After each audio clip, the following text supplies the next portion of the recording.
So, my wife is split 50-50 between having her head deep in her mother's rear and not wanting anything to do with her. It's complicated. My relationship with my mother-in-law was always awkward. She didn't want her precious daughter to leave home and build her own family, so she always tried to shackle my wife as close to her as possible and used every trick up her sleeve to achieve exactly that. From fake illnesses to emotional manipulations to last-second, unnoticed vacations we were forced to go on, my wife, until now, never grasped that what her mother was doing was wrong. Around 6 months ago, my mother-in-law and father-in-law bought a new house, a smaller one, as they didn't need all that space at their old home. At first, I personally wasn't interested in that house, but somehow my mother-in-law convinced my wife to convince me to buy the house from them, so we could buy it cheaply and have one less worry. I was completely against the purchase. It was incredibly close to their new home, like a 30-minute walking distance, and the amount they asked for, that being $450K, was not justified for the state the house was in. Long story short, my wife got extremely upset with me for not wanting the house, and I just gave up and said yes, so yay, we own a house now. For information, we got the keys, documents, and everything is on paper. Nothing is in their name anymore, it's all on us now. For the past few months of us moving in, renovating a bit here and there, all seemed well. They never came to visit, and if anything, we would be the ones to visit them. The house was fine after some work, but there's still a lot to fix. But then I started noticing some strange things regarding the house. Whenever we are gone for more than 8+ hours or a few days and then return to the house, it seems like someone has been inside. I could have sworn some of my stuff was moved. A few times it smelled like gas, as if I left something running in the kitchen, and the sink in one of the bathrooms was wet, even though I always wipe it dry after using it. Even my wife found it odd, and after the gas incident, she was alarmed. So I figured my mother-in-law probably still had a key that we didn't know about and was snooping around. I bought 2 cheap cameras and installed them so I could see the entrance and the living room, as those two are connected.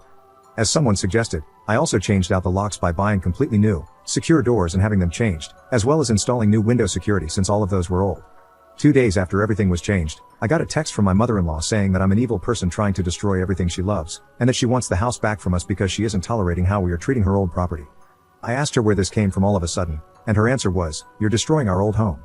The door was a precious memento, and we shouldn't have changed it without asking her first. I told her the house was no longer hers and we could do whatever we wanted. I didn't hear back from her until now. She now wants her house back because we're apparently not fit to be homeowners.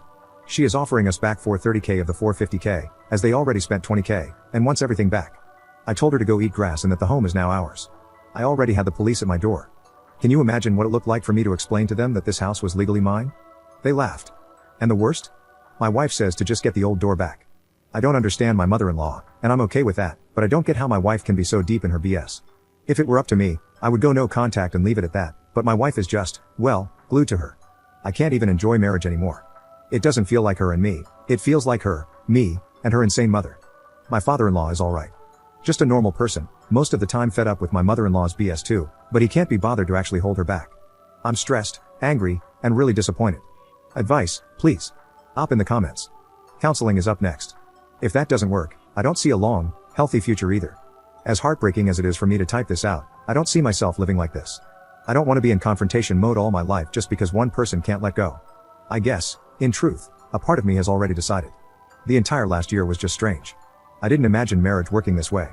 Since my mother-in-law got her claws back into my wife and moved closer to her, everything changed, and I can feel the shift in behavior. I'm giving myself another year with counseling and a lot of work, but if I don't see actual change or just BS changes from my wife, then I will leave. I'm just glad I got a proper marriage agreement/contract and that I didn't cave on that. I'm not considering children right now. To be completely honest, after last year in general, I don't think a child would be a good idea at all. My wife would just hand it over to her mother.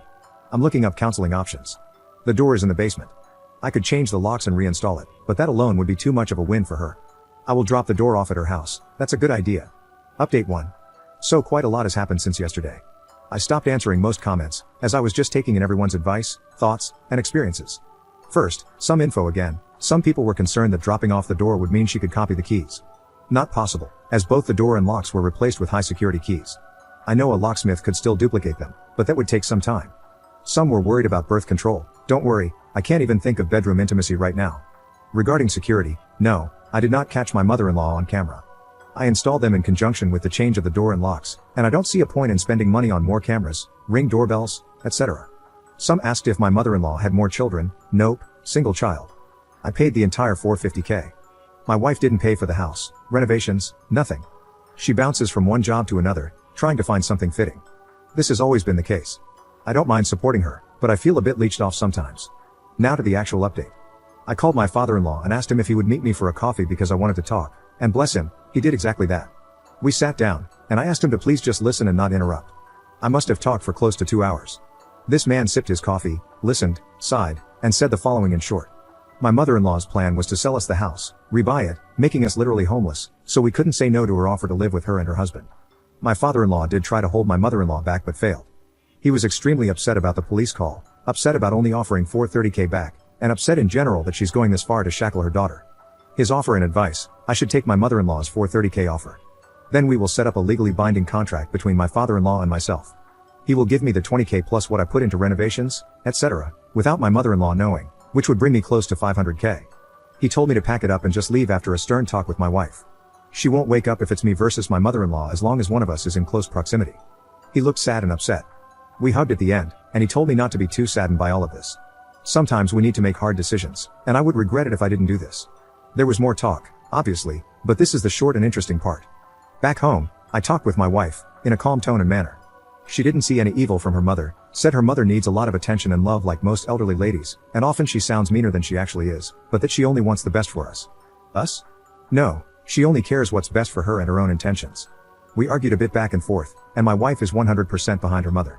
She said I should get some therapy to get out of the obsession I have with demonizing her mother. I stood up, left, and slept at a friend's that night. I offered couples and individual counseling. It was denied. Apparently, I'm the only one that needs special attention, as she called it. And I guess that's exactly what I need, special attention, by myself, for myself. I already messaged my father-in-law. It's not worth it. Thank you everyone. Thank you for taking the time to help out and listen to someone you don't know. I might take this homeless opportunity and money to get out a bit, explore, and breathe freely for once. Op in the comments. Oh, believe me, I told my wife what my mother-in-law was planning. She denied it and said I was so deep in my coup of demonizing her mother that I was the one needing therapy. We have a pretty tight-knit prenup that specifies no assets or property will be split unless children are involved. She gets what is hers and what she owns, which isn't a lot, and I know this sounds harsh, but this house, for example, is now completely mine. I paid for everything, and she didn't contribute a cent. It's all on paper that this is all on me. So as long as no children or pregnancy are involved, everyone keeps what is theirs. Also note, we do not live in the US, so laws, etc., will be different. I'm not abandoning the house, the homeless part was for when everything is over. As of right now, I'm in the house, alone. Trust me, I'm not going to let this go easily. After reading all the comments, I am already skeptical of my father-in-law too. I've got some ideas up my sleeve. I will get my money back, the house is not going to be sold back to them. A good friend of mine, his wife is an attorney, and we're already messaging back and forth. She is hooking me up with people for everything from lawyers to contracts. Believe me, I wasted enough time, resources, and money. I won't do this again. I went from sad to angry to determined. I will get this done properly. Update 2. Hello, it's been 4 months now since I came here to ask for advice. Maybe some of you still remember what it was about. Well, a lot has happened. As you know, my father-in-law offered to repay me behind his wife's back. At first, I thought to just take this offer and move on, but after reading what some of you wrote about how it sounded too good to be true and why I should give in, I refused. I don't want this to get too long, so here is what happened in the past 4 months. I kicked my wife out, and she's now back at her mother's. I still own the house and got all the repairs and changes done. Since then, I've been renting it out. I gave her back her old precious memento door. My ex-mother-in-law got handcuffed and had a nice drive around in the back of a police car after she tried to get physical with the new house tenants, claiming it was her house. Just 2 weeks ago, my ex-wife tried to contact me, saying she can't keep living with her mother, but she doesn't have enough income to live on her own. Not my problem. I have been traveling a lot ever since I got everything sorted out. Went to northern and southern Germany, met tons of nice people, and saw some beautiful remote places. All in all, life after kicking out my then wife has been good. I never realized how shackled my thoughts and actions were while being with her after we moved closer to her parents. I now live in a nice 2.5 room apartment near a small city. I enjoy myself and take everything slowly, focusing on work, myself, and just relaxing for once. You wouldn't believe how happy I am that we never had children together. Thank you.